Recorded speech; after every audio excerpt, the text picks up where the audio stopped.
नमस्कार, स्वागत है आपका मेरे कार्यक्रम रूबरू में। मैं विश्वेंदु जयपुरिया। आज मेरे साथ ऐसी एक शख्सियत है जिन्होंने राजनीति में अपना 20 साल दिए, जिसके बाद ये भाजपा से विधायक चुने गए। हाजिर है मेरे साथ सिमरिया विधायक किशुन कुमार दास। आइए इनके बारे में जानते हैं, कुछ अच्छी बातें और कुछ तीखे सवाल भी हम इनसे लेंगे। स्वागत है आपका इस कार्यक्रम में। सबसे पहले जानना चाहेंगे कि आप राजनीति में कैसे आए?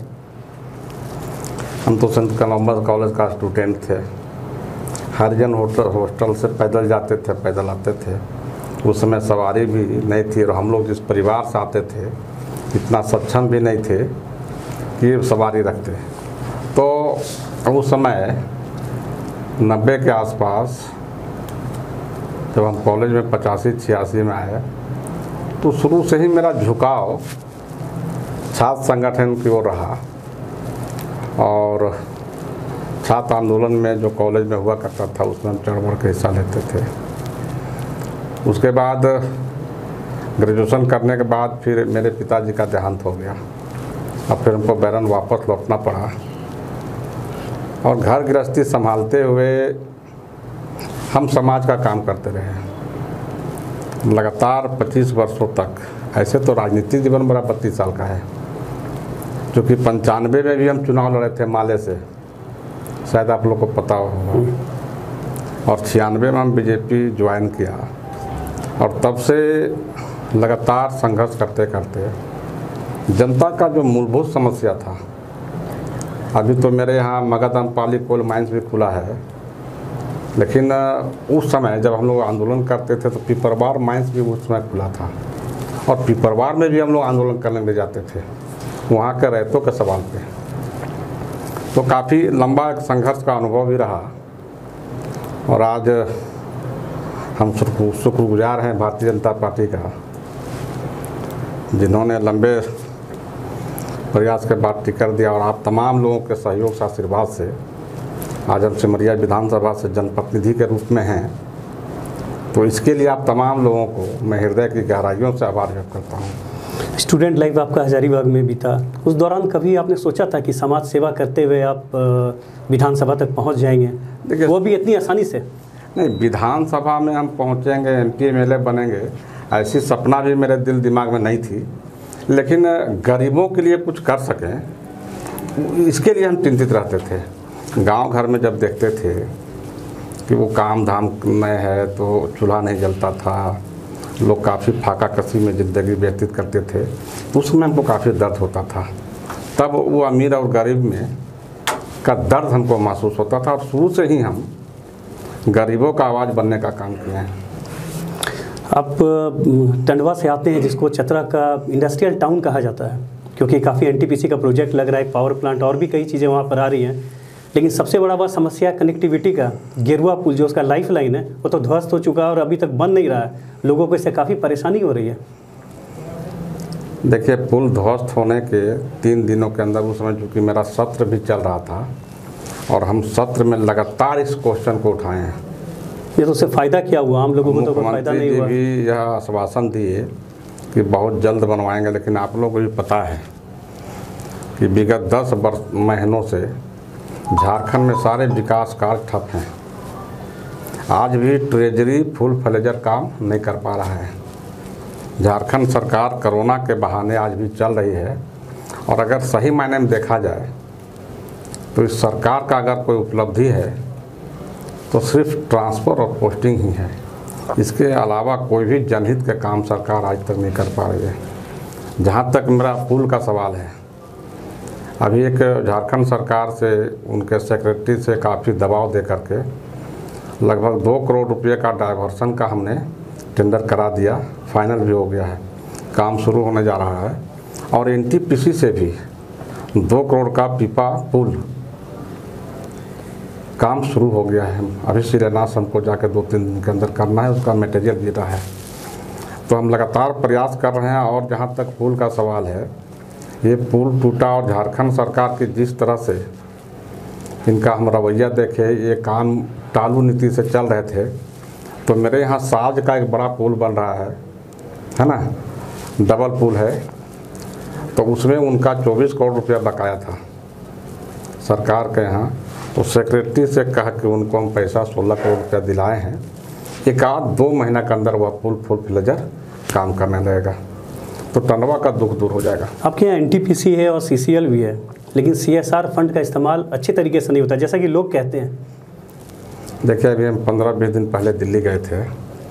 आपके स्मरण में हम बता देना चाहते हैं कि आज से 1 महीना पहले जब माननीय कोयला मंत्री रांची आए थे और यहाँ मगध, आम्रपाली, पिपरवार का दुर्दशा जिस तरह से CCL ने किया है, इसी सवाल पर हम माननीय मंत्री जी से दरभंगा हाउस में मिले थे। और जो यहाँ का जो स्थिति थी, जो भयावह स्थिति है, हमने बारीकी से रखने का काम किया। इसका असर ये हुआ कि 5 दिनों के अंदर CMD का यहाँ से ट्रांसफ़र कर दिया गया। और फिर उसी समय मंत्री जी बोले थे, विधायक जी आप आइए दिल्ली, हम आपके साथ मीटिंग करेंगे। हम लोग 4 विधायक थे, लेकिन वो लोग नहीं जा पाए, हम तो चले गए। वहाँ भी बातचीत करके आए हैं और फिर वहाँ जो हम मांग पत्र दिए वो CMD के पास आ गया। इधर हम बीच में बिहार चुनाव चले गए, फिर अभी हम बेरमो चुनाव से लौट के आ रहे हैं। हम 2-4 दिन में CMD से मीटिंग करके और CSR मतलब गांव का जो मूलभूत विकास कैसे हो, इस पर हम मंथन करेंगे। और निश्चित तौर पर मेरे रहते CCL पब्लिक का कोई भी हक मारी नहीं कर सकती है, हम भरोसे के साथ कह सकते हैं आपको। कल जो हुआ उस पर हम जाना भी नहीं चाहते हैं, लेकिन आज से क्षेत्र का विकास कैसे हो, लोगों को उनका वाजिब रोजी रोजगार कैसे मिले, इस पर हम गंभीर हैं और किसी भी हाल में उनको हम हक अधिकार दिलाएंगे। आप लंबे समय से समाज सेवा में, जैसा आपने बताया कि 30 साल से अधिक हो गया, लोगों का दर्द आप समझते हैं, तो आपके दिमाग में कोई ऐसा विज़न है टंडवा के विकास का? टंडवा में तो वैसे बहुत सारे फैक्ट्रीज लग भी रहे हैं, इंडस्ट्रियल टाउन का उसको दर्जा भी मिल गया है, लेकिन एज ए विधायक आपके पास क्या ब्लूप्रिंट है उसका? देखिए, सच्चाई तो ये है भैया कि हम जब 5 बजे उठते हैं, हम मॉर्निंग वॉक से आते हैं, तो 6 बजते 10-5 लोग दरवाजे पे आ जाते हैं। किन्हीं को नौकरी नहीं मिली है, मुआवजा नहीं मिले है और अन्य समस्या को लेकर के। और अगर सही मायने में देखिएगा तो हम बहुत समस्या से जूझ रहे हैं, क्योंकि तमाम कंपनियां अपना किसी न किसी रूप में कॉकस बना के रखी है। आज NTPC को अगर आप देखेंगे, 1999 में शिलान्यास हुआ था, माननीय वाजपेयी जी किए थे, लगभग 20 साल हो गया। आज भी उस प्रोजेक्ट में ज़मीन का मुआवजा, घर का मुआवजा लंबित है। इसके लिए कौन दोषीवार है? इसके लिए हम लगातार प्रयास कर रहे हैं, DC से मिल रहे हैं, चीफ सेक्रेटरी से मिल रहे हैं, लिख के दे रहे हैं, और ताकि उनका जो समस्या है वो सोल्यूशन हो। हम ये नहीं चाहते हैं कि हम प्लांट के विरोधी भी नहीं हैं, हम चाहते हैं प्लांट भी लगे, कुलवरी भी चले, लेकिन पब्लिक का जो हक अधिकार है वह निश्चित तौर पर मिले। ये तो लोग कहते हैं कि जो मुद्दे आप उठा रहे हैं NTPC से संबंधित, जमीन अधिग्रहण का या मुआवजा नहीं मिला, ये अपनी एक राजनीति है। लोग कहते हैं कि जो भी विधायक आता है वो उनके साथ चलता रहता है अपने फ़ायदे के लिए।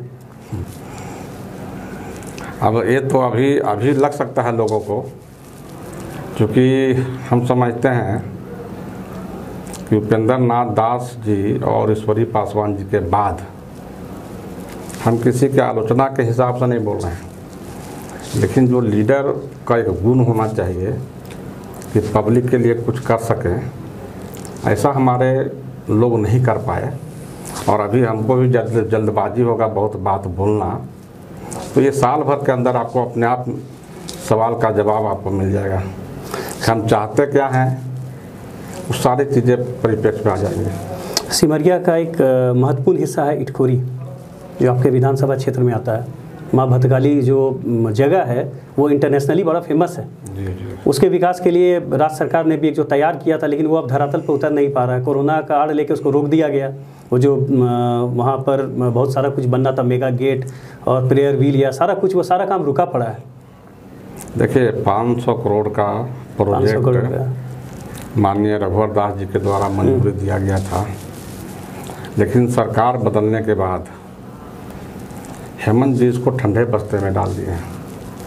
और इस प्रोजेक्ट को क्या कहिएगा, हम तो शुरू में ही आपको बता चुके हैं, क्योंकि 10 महीने से यह सरकार कुछ काम कर ही नहीं रही है, तो वह भी रुका पड़ा है।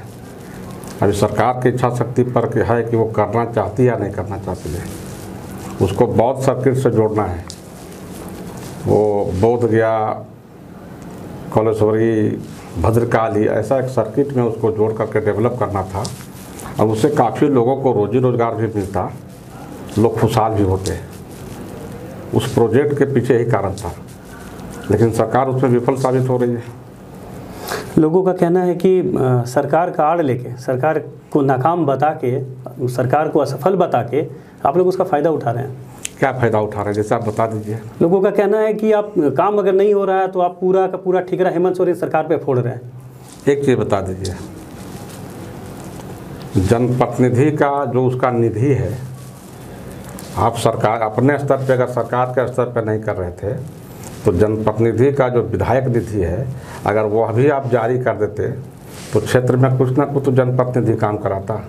10 महीने से वो भी रोके पड़े हैं आप बताइए ना। आप लोग तो समाचार विभाग से हैं, सारा कुछ संकलन कर रहे हैं, सारे क्षेत्रों में जा रहे हैं, आप कहीं भी ऐसा कुछ बता दीजिए कि कोई भी विकास का काम हो रहा है। तो सरकार को बदनाम करने के नियत से हम लोग नहीं बोलते हैं। आज की स्थिति में जो सही तथ्य है वही आपके बीच रख रहे हैं। कोई भी एक स्कीम बता दीजिए पूरे झारखंड प्रदेश में जो झारखंड सरकार के द्वारा हो रहा है। ये तो आपकी पार्टी इसमें वैसा दबाव भी तो नहीं बना पा रही है कि लोगों तक एक मैसेज जाए। वैसा कोई आंदोलन भी नहीं हो रहा है, सारा कुछ ठंडा पड़ा हुआ है, आंदोलन सिर्फ बयानबाजी तक सीमित है सारा कुछ। देखिए, आंदोलन चूँकि आप भी कोरोना काल में हम लोग चल रहे हैं, इसकी भयावहता को आप देख रहे हैं। अभी बिहार में चुनाव हो रहे हैं, हमारे बहुत सारे सीनियर नेतागण पॉजिटिव हुए हैं। यहाँ हमारे प्रतिपक्ष के नेता आदरणीय बाबूलाल मरांडी जी भी हुए हैं। तो कहीं ना कहीं देखिए, हम विपक्ष में हैं, अगर हम पब्लिक को आगे लाने का काम करेंगे आंदोलन के में, तो सरकार बोलेगी देखिए विपक्ष वाले ऐसा कर रहे हैं। तो इसलिए थोड़ा सा हम लोग उस रूप में नहीं जा रहे हैं, लेकिन एक पॉजिटिव सोच के तहत समय समय पर हम लोग सरकार से आग्रह भी कर रहे हैं, उन पर दबाव भी बना रहे हैं कि आप विकास का काम शुरू करें। अब एक चीज़ आप बताइए हमको, जितने भी प्रवासी मजदूर इस कोरोना काल में वापस आए, सरकार तो ढिंढोरा पीट रही कि हम रोजी रोजगार दे रहे हैं। आप किसी भी प्रखंड में जाके बता दीजिए हमको कि प्रवासी मजदूर के लिए कौन सा काम चल रहा है। जो सही है वही बता रहे हैं, इसको विपक्ष के रूप में देखिए, पक्ष के रूप में देखिए, लेकिन कहीं भी कोई काम नहीं हो रहा है। आज पुनः मजदूर वापस जा रहे हैं जहाँ पहले काम करते थे। आज से 1 महीना पहले हम चतरा जा रहे थे, आंध्र प्रदेश की बस लगी हुई थी और हमने उतर के पूछा, बोला विधायक जी हम लोग फिर वहीं जा रहे हैं जहाँ काम करते थे, यहाँ कोई काम नहीं मिल रहा है। तो ये हालात बनी है पूरे सूबे में। आपके बारे में जो फीडबैक हम लोगों ने लिया तो पता लगा कि जितना सिंपल आप शुरू में थे, विधायक बनने के बाद भी वैसे ही है, लेकिन कुछ लोग जो आपके साथ रहे हैं शुरू से, वो एक जो लॉबी है वो बहुत ज़्यादा हावी है वहाँ पे। देखिए, एक चीज़ पहले बात समझिए, पावर और पैसा हर समय आपके पास रहता नहीं है, और जब पावर में आप आते हैं तो पावर का गर्मी भी नज़दीक नहीं फटकने देना चाहिए। कल वही खतरा होता है। हम जो कल थे वही ताउन रहना चाहते हैं, ठीक है। लेकिन कुछ लोग जो आपके साथ हैं, से कल हम जुड़े थे, आज भी जनता से जुड़ के रहना चाहते हैं, जनता के सुख दुख में काम आना चाहते हैं। यही राजनीति का मेरा मकसद भी है। लेकिन कुछ लोग हैं जो आपके आसपास हैं, जो आप पे हावी होने का प्रयास करते हैं। लोगों का कहना है कि उनकी बहुत ज़्यादा चलती है। ऐसा कुछ भी नहीं है। मेरे साथ वो हर आदमी का देखने का नज़रिया होता है। अन्य क्षेत्र के हिसाब से लोग मेरे तरफ देख के कुछ मूल्यांकन करते होंगे, या उनका देखने का नज़रिया ये भी होगा कि वो कुलवरी है, NTPC है, ये है, वो है। ऐसा मेरे दिमाग में कुछ नहीं है। ये वो अर्जुन की तरह मेरे दिमाग में एक ही चीज़ चल रहा है कि वहाँ के रैयतों को जो उनका वाजिब हक है पहले वो मिलना चाहिए, और यही मेरा मिशन है, राजनीति का मकसद भी है। और मेरा वो टंडवा, मगध, आम्रपाली, पिपरवार ऐसा भी दिमाग में नहीं है। आपको एक चीज़, बहुत महत्वपूर्ण चीज़ बताने जा रहे हैं। 1974 में एक जोलॉजिकल सर्वे हुआ था, सर्वे ऑफ इंडिया का। उसके हिसाब से आप देखेंगे, आप उरीमारी को ले लीजिए, उरीमारी से पिपरवार, अब पिपरवार से बालूमाथ होते मेरा सिमरिया और टंडवा का जो धनगड्डा घाटी है वहाँ, और वहाँ से फिर बड़का गाँव आइए, अब बड़का गाँव से फिर ये वो मारी चले जाइए। ये फुटबॉल की तरह जो भी इलाका है इसमें कोयला का अकुत भंडार है। इसकी सततता के लिए जब वह भारत सरकार में रिपोर्ट गया, फिर CMPDI के द्वारा उसको बोर करा के देखा गया कि कोयला है तो कितना डेप्थ में है, कोयला है, तांबा है, सोना है, क्या है, अबरक है, तो पूरे क्षेत्र में कोयला का भंडार पड़ा है। तो हम कल का जो राजनीति कर रहे हैं यह पूरा इलाका डिस्टर्ब होने वाला है। हम लोगों को जगा रहे हैं। CCL आज भी अंग्रेज की नीति पे चल रही है। आज भी उनको पब्लिक के हक अधिकार से मतलब नहीं है, उसको प्रोडक्शन से मतलब है। इसलिए लोगों को हम आग्रह भी कर रहे हैं कि आप एकजुट होइए और अपने हक अधिकार के लिए लड़िए। और अब वह समय आने वाला है, कोरोना काल के बाद हम लोग बहुत कुछ करने वाले भी हैं। आपने अर्जुन की बात की तो एक सवाल आप ही के जवाब से निकल के आता है कि जब आपको टिकट मिला था तो वहाँ 2 लोग थे जो अपने अपने लोगों को टिकट दिलाना चाहते थे। एक आपके उस वक्त के मुख्यमंत्री रघुवर दास और एक आपके अभी के सांसद जो हैं सुनील कुमार सिंह। उन दोनों के बीच में आपने अर्जुन की तरह मछली का आँख भेद दिया। तो कितना दिक्कत है अभी काम करने। पार्टी में तो बहुत गुटबाजी है भाजपा में, तो आप सिंपल नेचर के हैं तो काम करने में कितना दिक्कत आ रहा है आपको? इसीलिए हम जब सिंपल नेचर के हैं तो काम करने के लिए सबका आशीर्वाद हमको मिल जाता है। हम सब के लिए सर्वग्राही हैं। आपके हिसाब से पार्टी में गुटबाजी हो सकता है, लेकिन मेरे लिए सब मेरे आदर्श हैं और सबका सहयोग प्राप्त होता है। कोई ऐसा गुटबाजी वगैरह नहीं है। सबके मतलब विचार से ही टिकट मिला। हम तो 90 से टिकट मांगते थे, पार्टी तो नहीं दिया। आज पार्टी इस लायक समझी इसलिए तक टिकट दी। टिकट नहीं मिलता था फिर भी कल नाराज़ नहीं होते थे, पार्टी के लिए काम करते थे। आज पार्टी अवसर दिया तो जनता के लिए काम कर रहे हैं, पार्टी के लिए काम कर रहे हैं। एक सवाल और आपसे समझना चाहेंगे कि समाज सेवक के तौर पे और विधायक के तौर पे कितना बदला हुआ लगता है सारा चीज़ आपको? कितना टफ है इसको लेके आगे चलना? लोगों की उम्मीदें बहुत ज़्यादा बढ़ जाती है क्या? बढ़ी हुई भी है, इसलिए कि संजोग से चूँकि टंडवा प्रखंड से टंडवा से ही हम आते हैं तो लोगों की अपेक्षाएँ काफ़ी बढ़ी हुई है और हम बहुत विचलित भी महसूस करते हैं। जब 6 बजे 7 बजे लोग आ जाता है तो बहुत एक तरह से अंदर से दुखी भी होते हैं कि काश ये समस्या पहले सोल्व हो गया होता तो थोड़ा हम भी रिलैक्स में रहते हैं।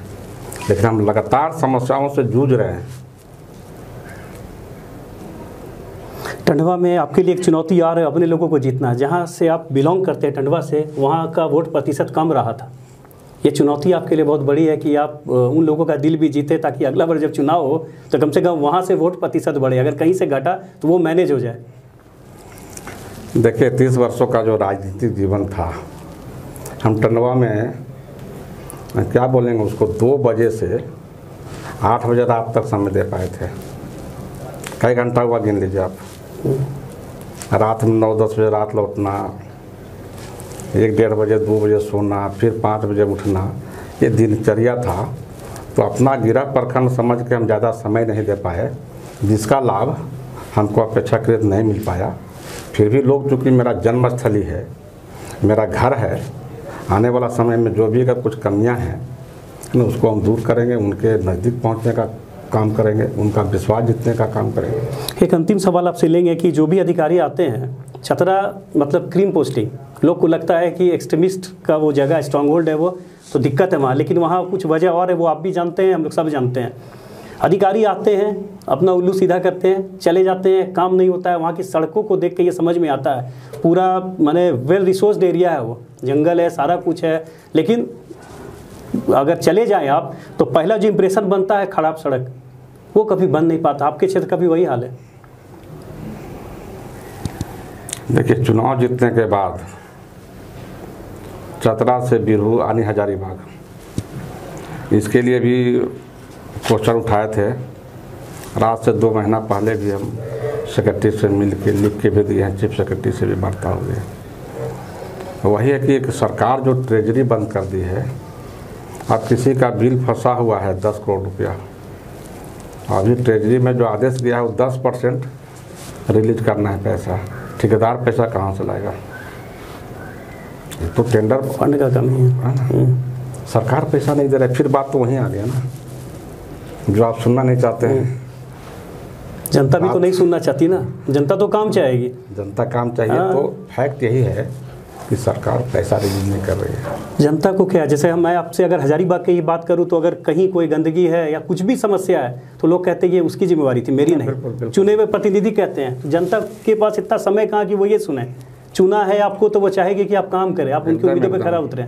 नहीं ठीक है, हम इस पर बहुत ही मतलब अंदर से सीरियस भी हैं कि किसी जैसे भी हो, थोड़ा समय लग रहा है, लेकिन पहला मेरा मकसद भी है कि रोड चलने लायक बन जाए। इन 5 सालों में कैसा टंडवा होगा आपके हिसाब से? चमकता टंडवा, स्माइलिंग टंडवा, या कैसा टंडवा आप उसको बनाएंगे? मेरे दिमाग में जो चल रहा है, क्योंकि हम ये चाह रहे हैं टंडवा हो या मेरा पूरा विधानसभा क्षेत्र हो, सिमरिया की ही बात करूँ तो सिमरिया की, हम लोग कुछ भी करें तो 50 साल को दिमाग में रख करके, जैसे हम नाली बनाते हैं इतना चौड़ा, तो नाली अभी जहाँ बना रहे हैं आप, वहाँ हो सकता है कि 500 की आबादी हो, लेकिन 20 साल के बाद आबादी 500 की नहीं रहेगी, है ना। तो मेरे दिमाग में उसको उसी को ध्यान में रख के 50 साल कम से कम नाली का ड्रेनेज बने, उसके उस स्ट्रेंथ का उस मतलब उसके हिसाब से बने, रोड भी बने उसके हिसाब से बने।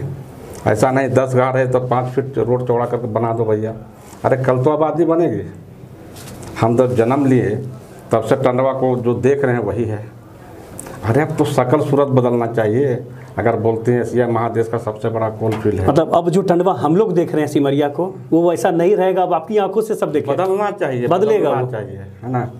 चाहे वो बिजली के रूप में हो, सड़क के रूप में हो, नाली के रूप में, विकास के रूप में हो, निश्चित तौर पे बदला हुआ दिखना चाहिए। अब इसके लिए संघर्ष करेंगे हम। एक बिजली की बहुत बड़ी समस्या है वहाँ पे। लोग जब भी आप अधिकारी से बात करिए तो वो कहते हैं चोरकारी सब स्टेशन जो पलामू से कनेक्ट हो रहा है वो चालू होगा। क्या है ना, उसमें एनओसी का मामला है फॉरेस्ट का। अभी जब हम दिल्ली गए तो माननीय मंत्री जी के संज्ञान में इसको भी दिए हैं। इतना बजट मेरा फंसा हुआ है, इतना पैसा लग के तैयार है, हर एक पेपर में साइन के चलते रुका हुआ है, वो प्रोसेस में आ गया है। वो जैसा ही वहाँ से क्लियरेंस होगा काम शुरू हो जाएगा। तो ये थे हमारे साथ सिमरिया के भाजपा विधायक किशुन कुमार दास जी। बहुत साफ गोई से इन्होंने सारे सवालों के जवाब दिए। अगले बार फिर मिलते हैं किसी नए अतिथि के साथ। धन्यवाद आप तमाम टीम के सभी साथियों को, और एक बार पुनः आवाज़ टीवी को शुभकामनाएं, बधाई। Thank you.